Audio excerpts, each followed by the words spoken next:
Please welcome the founder of Octave Institute, Fred Tsao, in conversation with Skift Creative Strategy Director, Matt Heidkamp. Hey, good afternoon, everyone, and good afternoon, Fred. Thank you so much for joining us today at the virtual Skift Forum Asia. And may I first say, those might be the most stylish glasses and background that we've had all day.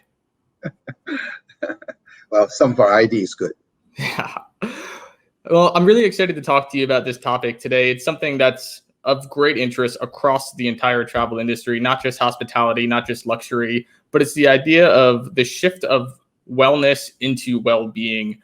And I really wanted to, talk about that through a few different lenses, both what it means for the travel industry as this shift is happening and how that might affect the way that travel industry leaders will lead as we look into the decade ahead. So what I'd like to start by asking you is, how do you define both wellness and well-being, and what might some of those implications to the travel industry be? Well, it's a big question, but I think that, this virus has really helped us shift, slows us down, really think about what life is and what's well-being as we watch a chaotic world, very divided and conflicts and so forth.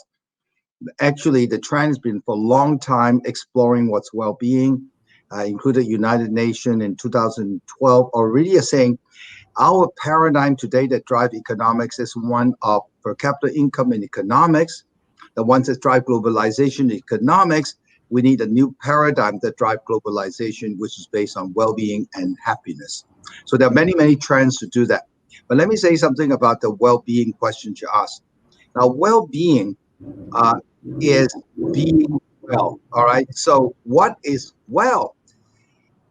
You're well when all is well, because life is everything. There's nothing more than life.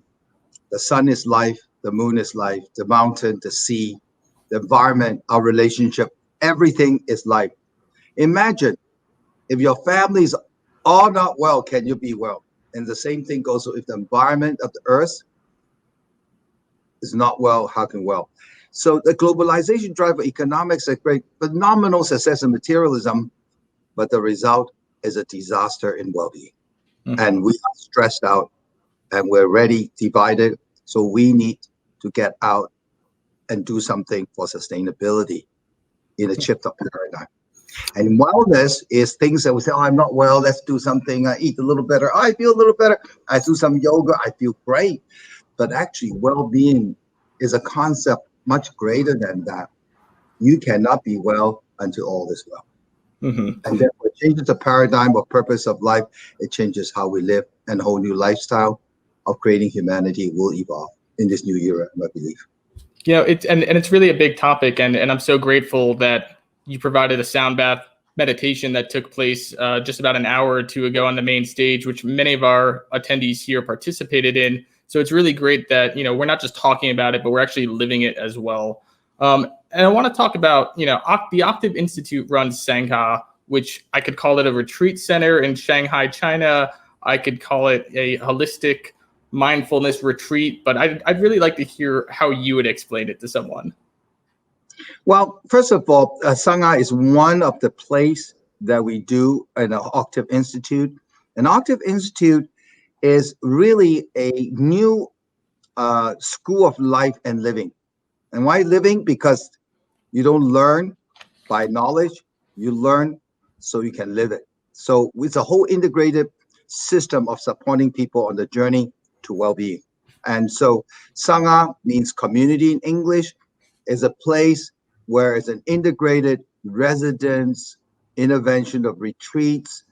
The whole Sangha is promoting the concept of retreat because we need to go into our internal journey to find well-being. We have to know who we are, what is our purpose, and what is our calling, to live totally aligned to yourself and with the environment. And that is being well. Mm-hmm.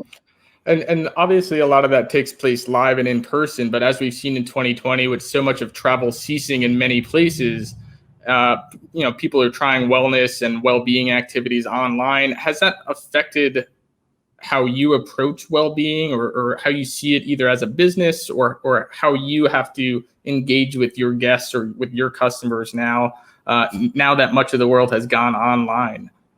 Yeah, well, definitely changed my world. And so we're investing heavily into experiential online courses. So normally courses deliver mostly knowledge and then people learn, but you don't really learn until you experience it. So we're working on courses that give people online coaching and experience and practice as we learn and get this information in. But it cannot be replaced with offline retreats and offline work, that eventually you still need to get to go offline to do the heavy lifting. The online can do the preparation so you can practice a little bit, and then you go to retreat to do the real work. Yeah, and I really do think that a lot of our Skift Forum Asia attendees have witnessed that in person too, doing the sound bath meditation in person last year or at a Skift Global Forum in person last year versus online.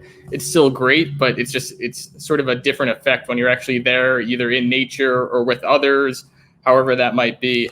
And that brings me to this other point of, everything right now seems to be converging. The way that we work, the way that we live, it's all happening in the same place.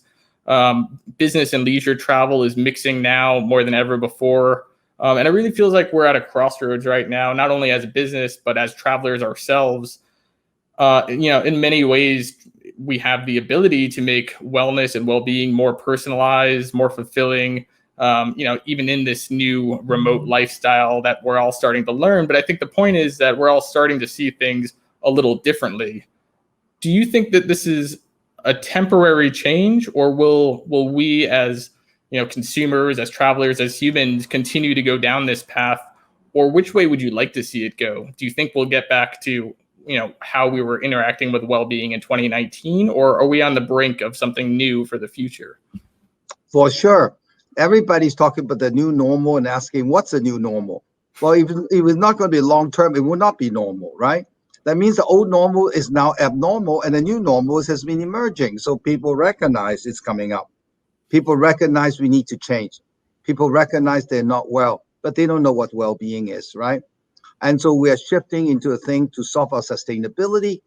If there's 17 goals, there's only one goal in sustainability means you solve. It's collaboration. If that goal is not solved, the other 16 goals, forget it, or any goals. But number 17 is solved or it's solved. So for sure, a globalization driven by collaboration, unity, commonality, and well-being is going to come, and that will change everything. And what we use is we used an ancient Chinese wisdom of life and the most modern quantum paradigm science of life, like epigenetics, and merged them. And they all talk about consciousness and evolution. We're in the crossroad of evolution to new era. Human beings are already affluent. We just have a distribution problem. And so the new normal will be much more integrated and much more focused on life. As the AI do the work for us in production, we focus on creating life itself. Yeah. And, I want to circle back on something you said around collaboration. Earlier today, I think we've heard this from a few different speakers on the Skift Forum stage, but, I do recall hearing the Air Asia CEO talking about new partnerships, joint ventures, working with people who I think our moderator at the time called them frenemies, people who you would not normally be collaborating with, who would normally be your competitors. So is that the model for collaboration that you see going forward, or what might collaboration look like in your eyes? Well, if you look at nature, they know to collaborate. They don't even need to speak to each other. The birds, the bees, the cow, the trees, they collaborate to create life, right? So this is our nature, which is really funny because, competition and the survival of the fittest. Now, evolution biologists, survival of the fittest is the one that can collaborate best with its environment. And so if you look at all the competitive, all the university, MBA schools that talk about competitive strategy, now there's a few collaboration thoughts that's coming out and say, hey, wait a minute, why is whether blue or green or yellow or red or all these different oceans all have to be a competition? Collaboration is naturally in us. Take the fear away and put love in, you will see. And that's something that you don't feel is happening enough at this stage, or at least has the opportunity to, for more collaboration to happen in the very near future. It will happen because what happened is it's like boiling water, right? And it's yin and yang. So it's boiling water, nothing seems to happen, and it looks shit because, hey, it looks really bad. But it is exactly the challenge that people say, I got to do something about it, right? So it flips over the other side, and all of a sudden, voila, the water starts becoming steam, and the nature change, and the caterpillar becomes the butterfly. So, I think one of the things that is really fascinating here is that what we're talking about is not necessarily a radical business innovation. It's a shift of mindset, a change of perspectives, if you will, and really sort of accepting that life is converging in these different ways. Again, whether that's how we work, how we interact with one another, how we do business with one another. That might seem like a difficult thing to grasp especially for some of our audience members who are used to sort of holding their trade secrets close to the vest or not maybe collaborating in that way. But as we look towards the next 10 years, which you say will just naturally progress and be more collaborative, be more integrated like that, what's a step that our audience, our industry peers might take today, whether that's a practice or some way for them to start getting into this mindset to collaborate in this way? Well, the first you have to get to know yourself and collaborate with yourself. Do you know how many things we do that don't collaborate ourselves and hurt ourselves? So therefore, the whole thing is to find oneness with yourself first. That's a beginning.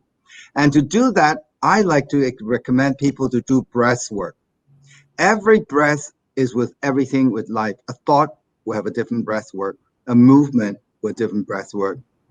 A feeling will have a different breath work. You just not know that your breath changes with everything. Now, if you learn to use breath work, the reverse happens. The breath can regulate an emotion, can regulate a thought, can regulate a movement. People that exercise, they know they have to do breath work. The guy that box have to do breath work. So breath work is the connection with the mind, body, spirit. And that's where we should study more. That's the beginning of all practice to have oneness. So, if we start to think this way and maybe start incorporating some of these practices, we might have a, more collaborative, more successful, industry relationship, how we talk to our customers, how we treat our travelers, how we talk to each other, which again, I think is something that is changing so much in this virtual world now. Well, because we have affliction inside us, so conflict comes out outside. A peaceful person do not know how to pick a war, cannot pick a war, will not take a war. And when we have affliction inside us, it would express into war, right? And so I think that in the 21st century, something's very different. There's a lot of innovation in science that goes into it, that you make everything speed up so much faster. We see apps, that comes out, and soon we'll have a little watch that every time your heartbeat variability change, you breathe for 3 minutes. And now, wow, your meditation is not sitting there for 2 hours. You're constantly regulating yourself into your frequency of the mind that will keep you calmness. The whole practice will not like ancient, right? There are machines that do quantum healing, the frequency that you use, different healing modality. So it is a lot of innovation in integrating science and traditional practice in the most fastest modern intervention that fits this 21st century. Well, Fred, this is truly a fascinating conversation, and I wish we could stay and talk for a few more hours, maybe at Singha, maybe in Singapore next year. But thank you so much for the time today. We truly appreciate it, and hopefully we'll see you again soon. Yes, thank you. I welcome you all to go and learn life and live it. And more importantly, I'll be in Singha waiting for you. Thank you, Fred. Bye.